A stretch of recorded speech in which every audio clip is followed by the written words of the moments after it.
Okay, let's call to order the November 4th meeting of the Traffic Commission. Madam Secretary, can you take attendance, please? Sure. Helen Rigo, Here. Natalie Mello, Here. Sergeant Dolan, Here? and Officer Jose Barboza. Here. All are here. Okay, nobody's absent. Everybody has the meeting minutes from the September meeting. Is there a motion to accept these meeting minutes? Motion to accept. Seconded. Anyone opposed? Okay, the meeting minutes from the September 2020 meeting are accepted. Obviously, there's no public input. Before I do that, I've got to do the open meeting law. Pursuant to the open meeting law, any person may make an audio or video recording of this public meeting or may transmit the meeting through any medium. Attendees are therefore advised that such recordings or transmissions are being made, whether perceived or unperceived by those present, and are deemed acknowledged and permissible. Sergeant Dolan, do you want to talk a little bit about the rules and regulations for handicap parking? And then I can say a little something on what the procedure is Sure. when you apply. All right, for the people that are applying for handicap parking signs near their house, I just want to let you know that if that is approved, the signs are not actually assigned to you, especially if you live near a restaurant or something else, or someone's visiting family. Anybody with a handicap placard can park in those spots. The police department gets numerous calls all the time from people saying, well, there's somebody else parked in my handicap spot. That's just not the case, unfortunately. Anybody with a handicap sign can park in that spot. Usually it's obviously not a long-term thing. If you have a neighbor that continues to park there, maybe you can nicely suggest to them that they also come before the traffic board and apply for a handicap parking placard for themselves. The procedure for when applying for a handicap spot, the application is filled out, it's presented to the traffic department, it then gets put into the agenda. If it is approved at the traffic board, the maintenance guys will go out and do the measurements, and those measurements go into city council for a full council to be referred into ordinance. Once it's approved in ordinance, it goes back to full council again. So the total time that it takes for the polls to go up could be anywhere between 6 to 8 weeks before you see the polls up. Okay, we'll move on to the curb cuts. First application is for 48 Thomas Street, Rosa Rodriguez. The existing driveway is 10 feet 6 inches. The proposed driveway access is 10 feet 4 inches. They're looking for a total driveway access to be 20 feet and 10 inches. There are a bunch of new houses being built across from this area, and I saw no issue with approving this curb cut. Is there a motion to approve Motion to it? approve. Seconded. Anyone opposed to approving 48 Thomas Street for a curb cut? Okay, that one carries.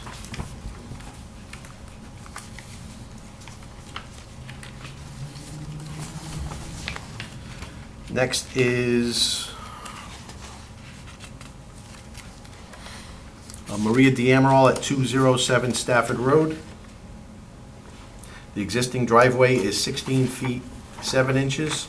Proposed driveway access is 18 feet. They're looking for a total driveway access to be 34 feet 7 inches. And all of this driveway that they're looking for is going to be on the Palmer Street side. That That where that fence is? I'm not looking at the picture right now. But it's not actually on Stafford Road, it's on Palmer No, it's on Street. Palmer Street. There's a fence right behind the building. But it doesn't appear that it's really going to affect any neighbors negatively. It's going to allow that person to park more cars. No, this is the Stafford Road side picture. It's going to allow that neighbor to, I'm sorry, the back picture shows the extra driveway cut. But it's going to allow the people that live there to park their cars off the street, so it should actually help with parking on that street. So I saw no issue with approving that one as well. Motion to approve. Second.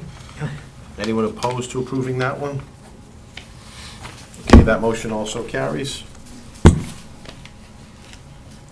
Next up is 1641 to 1645 Stafford Road on the Welcome Street side. The existing driveway is 0 feet. The proposed driveway access 47 feet, so the total driveway would be 47 feet. It's a similar layout to what we just mentioned on 207 Stafford Road. Nobody parks on that side of Welcome Street, or no cars. I haven't seen any cars over there, so it would not affect anyone. So I also see no issue with approving this one. Motion to approve. Seconded. Anyone opposed to approving that one? None. Okay, that one also carries. Next one is 37 Seaview Street, Aisha Barboza. Existing driveway is 23 feet and 6 inches. Proposed driveway access is 16 feet. Total driveway would be 39 feet, 6 inches. Again, this is a corner house. They have a driveway on the Woodman Street side already. They want to add a driveway on the Seaview Street side. Again, it's a nice, quiet area. It doesn't affect any people that normally park there on the side of the street, so I saw no issue with approving this one as well. Motion to approve. Second. Anyone opposed? Okay, 37 Seaview Street also carries. Next is Approved to carry? 40 Winifred Way. No. The existing driveway is 16 feet. Proposed driveway access is 13 feet, so they're looking for a total driveway access of 29 feet. Winifred Way is the new multi-single-family area up off of Courtney Street, near, off of Highland Avenue. It's all single-family homes. I didn't see anybody that parks on the sidewalk over there, so I saw no issue with approving this one as well. Some pictures on this one. Motion to approve. Second. Anyone opposed to approving 40 Winifred Way? None. Okay, that motion carries. Good job. That's it for the curb cuts. Now we're on to the handicap parking applications. The first one is Jenny Orengo at 56 Oak Street. She has a license, she has a registered car. There is no off-street parking available, so I see no issue with approving that one as well. So Lieutenant, Sarge, Yes? there is a driveway there. Do we know who it belongs to? Is it to the It's- landlord or someone else in that building? It's not for her. Okay. Supposedly, it's available to another tenant Okay. that pays extra for that spot. Is there a motion to approve? Motion to approve. Anyone care to second it? Second it. Anyone opposed to approving it? None. Okay, 56 Oak Street is approved for a handicapped parking space. Next is Jessica Lynn at 28 Thomas Street in Fall River. I think she had applied a long time ago and didn't show up at the meeting. Probably, because the address sounds familiar. Yeah. I think she was the homeowner at the time, or she is the homeowner. is. But there is no driveway there, so it's not even a question of being allowed. There is no off-street parking. So I saw no issue with that either. I think that should be approved. Motion to approve. Seconded. Anyone opposed? Okay, 28 Thomas Street is approved for a handicap parking space. Next is Eric Willett at 2046 North Main Street. It's a multifamily house. There is no driveway there either. Parking is tight, and I saw no issue with approving that one. Motion to approve. Seconded. Anyone opposed to 2046 North Main? None. Okay, that motion carries as well. Christine Monis at 34 Earl Street. No off-street parking available. Another tight neighborhood, and I saw no issue with approving that either. Motion to approve. Seconded. Anyone opposed to that? None. Okay, that motion carries. In the agenda, Alfred Wayne Corsi, in the agenda, it's listed, it's showing him at 179 Grant Street. That's a typo error. That was from last month, we Yeah, had someone there. That's a typo error. It should be 181 East Yep, Main. which is on his application. I just want to make sure that's clear in case somebody sees the minutes and realizes they're not the same. So Alfred Wayne Corsi is at 181 East Main Street. He has no off-street parking available to him, so I recommend that also gets approved. Motion to approve. Second. Anyone opposed to approving that one? None. Okay, that one carries as well. And that's it for the handicap parking applications. Next, we have a letter from City Councilor Michelle Dion. Dear Honorable Board Members, I have recently been approached regarding some safety issues on Bay Street and the lack of stop signs at some of the intersections. As you know, there was a serious accident at the intersection of Bay and Slade Street a few weeks ago. When traveling on Bay Street, there are only two intersections that have four-way stop signs located at Middle Street and Bay Street and at Mount Hope Avenue and Bay Street. The long stretch between these two intersections is just under 2 miles, allowing for many vehicles to speed down Bay Street. I'm respectfully requesting that the Traffic Board review this section of Bay Street to see if placing an additional four-way stop would be beneficial in an effort to reduce speeding and minimize the occurrence of future accidents. So after receipt of this letter, we get this request often. Everybody is looking for a four-way stop sign. I'm going to cite two research articles that have been done in the past on installing four-way stop signs or just using stop signs for speed control. Scientifically, it never works. I'm just going to cite one from Cornell University. It's just paraphrased here. The placement of one or more stop signs to slow traffic will often have the opposite effect. Drivers will go faster between the signs to make up for lost time. In addition to speeding, the drivers will need to accelerate and decelerate for each sign. A constant vehicle speed is generally considered safer for both vehicles and the other users along the highway. There's a lengthier research that was done by the city of Fort Collins, Texas, on using stop signs to control speed of vehicles.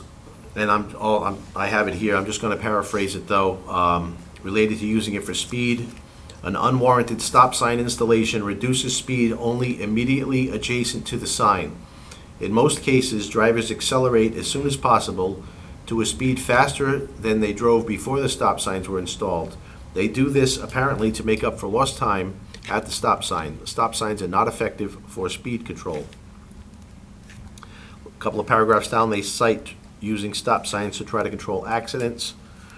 Unwarranted stop signs do not reduce accidents and may increase the potential for accidents. There is not enough documentation to determine if there is an actual increase in accidents on local low-volume streets, but experience of some cities shows that where unwarranted signs are used to stop high-volume street for a local street, it causes the accidents to increase drastically.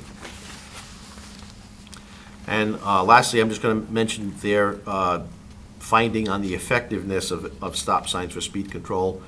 Even the minimal initial compliance and through traffic diversion wear off over time because the unwarranted signs are not associated with a perceived need by the motorist. Most drivers are reasonable and prudent with no intention of maliciously violating traffic regulations. However, when an unreasonable restriction is imposed, it results in flagrant violations. In such cases, the stop sign can create a false sense of security for a pedestrian with an attitude of contempt in the motorist. These two attitudes can and often do conflict with tragic results. So there are countless studies on using stop signs to control speed on streets, and I haven't found one that says that installing stop signs will actually overall slow the traffic on the street. Also, on the traffic manual, it does not, it actually recommends that on streets that are the main thoroughway, they should not get stop signs at all, Right. because It defeats- that's the traffic flowing, and you don't want to stop that, because that's what happens, what you just read. Right. So stop signs are to go on the side streets, which that's where you're supposed to stop before you get to a main thoroughway. Right, the actual purpose of a stop sign is to ensure safety for the through passing traffic. It's not ever supposed to be to slow cars down. Correct. Just like Northeastern Avenue, when you're coming off Bedford Street to go to Northeastern Avenue, go either way. But from my experience, people go, when they go through the green light to go on to Northeastern Avenue, they speed all the way down so they won't make, so they can make it Try to to the beat green the light. next light. So they fly right down. So it's basically the same thing in so many ways, but Yeah, a lot of it's times lights. it just has the opposite effect of what Right. we'd want. I know my officers are always on Bay Street monitoring and giving out tickets. I mean, one thing that the traffic department can do is we can drive and see if there's enough speed limit signs. The new Slow speed limit is signs, maybe? 25, so we can make sure that that's what's posted, all Mm-hmm. 25 mile per hour, as well as getting closer to the intersections, we can put some slow signs, caution slow, maybe that'll help a little bit. That's what I was just marking Yeah, down. so we can do that to kind of help a little bit. And I understand Ms. the Dion had frustration. cited that there was I understand the frustration. she had cited that there was an accident at Slade and Bay Street. So I went into our system, that's a pretty heavily traveled area, Slade and Bay Street. And in our computer system in-house, we've only had 4 accidents at that intersection in the last 5 years, which statistically is not bad And that was in the last 5 years? in the last 5 years.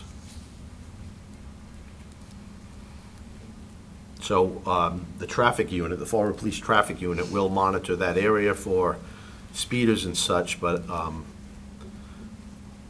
I don't see a need for the Fall River Traffic Department to install additional 4-way stop signs throughout Bay Street.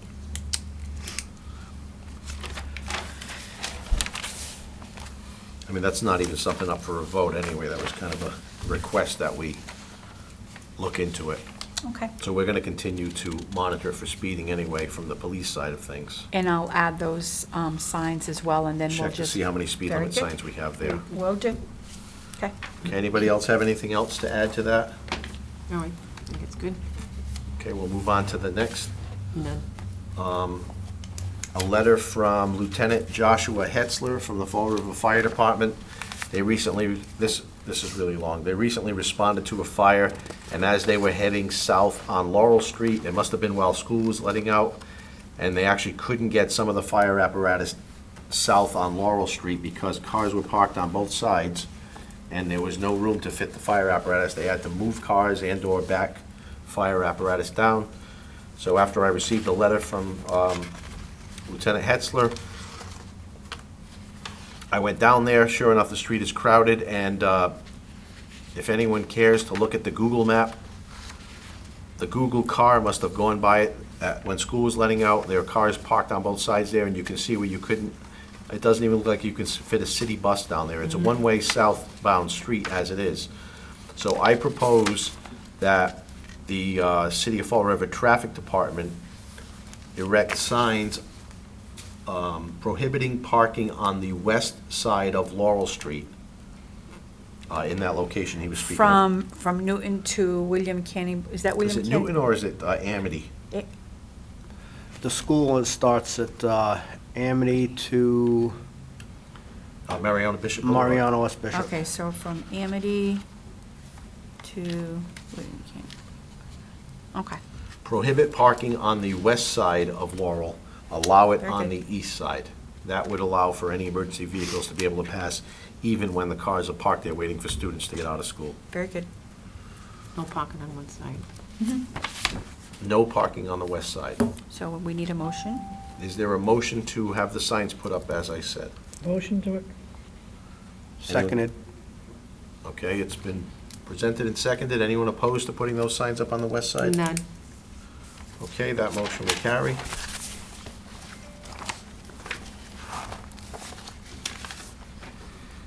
I think that was it for the signs, right? Yeah. Yes. Now we're looking for, the following businesses are looking for some timed parking signs.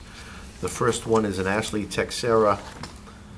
She's opening up a business at 1174 North Main Street called Divine Nutrition and Beauty. I'm requesting 2 parking signs for an hour limit for clients/customers only.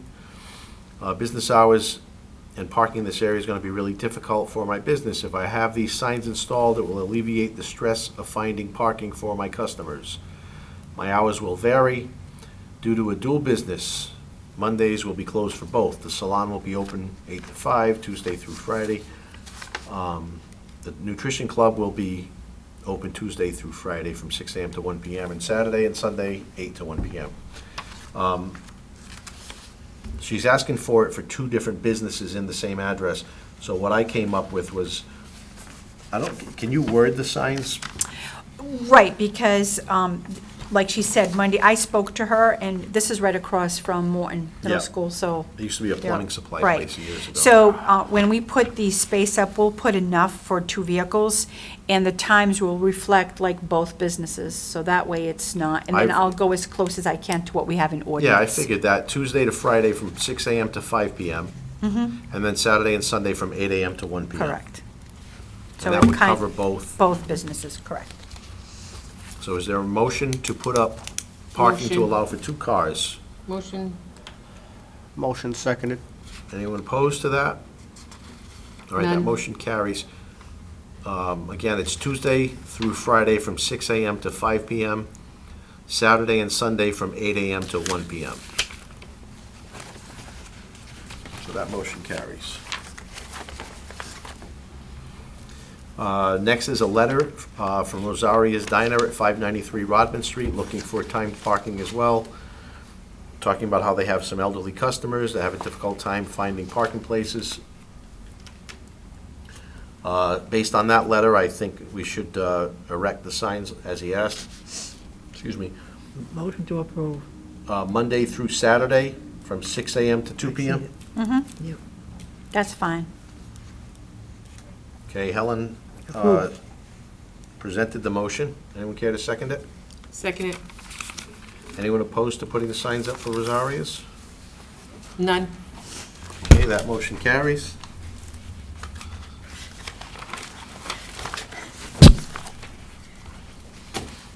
Yeah, have fun. Electrolux at Morgan and Second Street, same thing, they're looking for restricted parking signs being installed in front of the business to allow 30 minutes maximum parking while conducting business at the location. I'm guessing that he wants it on the Morgan Street side. Yeah, he can't I have it thought on they always second. had them on, I could have sworn they had signs before, unless it was another business before. Is the parking lot not his? I guess not. It No. does, it looks like They've he been might there have forever. lost, It or was they a may have lost consignment that store parking. before. Please? It was a consignment store before. No, I think they were No, there this has been forever. Electrolux for well over 20 years now. Yeah, it's been there forever. Unless they never had signs, but I think at one time they did, though, because I remember using Electrolux, and I remember going down there. yeah, he says the issue is when someone's dropping off, equipment and all that stuff, sometimes there's nowhere for them to park, so. So I propose that we put the sign up on the Morgan Street side, Monday through Friday from 9 a.m. to 5 p.m. Motion to approve. Okay, there's a Second the motion to motion. approve, it's been seconded, anyone opposed to that? None. Okay, that motion also carries. And last on the agenda is a letter from the mayor. Dear traffic members, the traffic department has received several complaints regarding the intersection of Charles Street and Bowen Street. The complaints are that vehicles are speeding and not stopping at the intersections. Residents have seen several accidents in the past. The mayor's office has also contacted our office regarding some calls that they have received regarding the mentioned intersection. There are stop signs on Bowen Street at Charles, and the residents are asking if the intersection could be made into a four-way with stop signs on Charles as well. So after receipt of this letter, I went on the Fall River Police Department in-house computer system again, and I found that in the last 5 years, there have been 3 accidents at Charles and Bowen Street, which, of course, any accident is bad, but that's not statistically significant, where I think it would justify putting a four-way stop sign up there. Again, I cite those same studies that were done regarding using stop signs to slow down traffic. So I recommend that we do not put a four-way stop sign up there. Motion to deny. Second.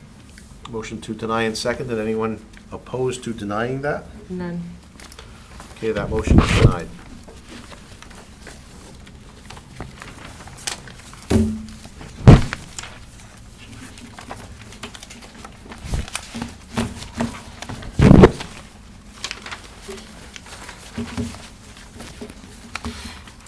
Next is a request from the Traffic Department to have the following handicap spaces rescinded due to individuals no longer utilizing the space because they have either moved, no longer drive, or have passed away. Lapham Street, East Main Street, Bay Street, Fountain Street, Swindell Street, and Mott Street. Is there a motion to remove those signs? Motion to remove. Second. It's been brought up and seconded. Anyone opposed to removing those signs? None. Okay, that motion also carries. Is there any other business to discuss? Next month, I'm going to have dates for the year of 2021. Does the board still want to do the last Wednesday of every month at 4 o'clock? Or does the board want to change? No. Nope, okay, No, that works for It's all me. fine. okay. So. We're going to actually have another meeting this month because we have to move Correct. this one, correct? Correct, correct. We're already working on that. It'll be a small meeting, so. Okay. Any other business? Mm-mm. Is there a motion to adjourn? Motion to Motion adjourn. Anyone opposed to adjourning? None. Okay, this meeting is adjourned.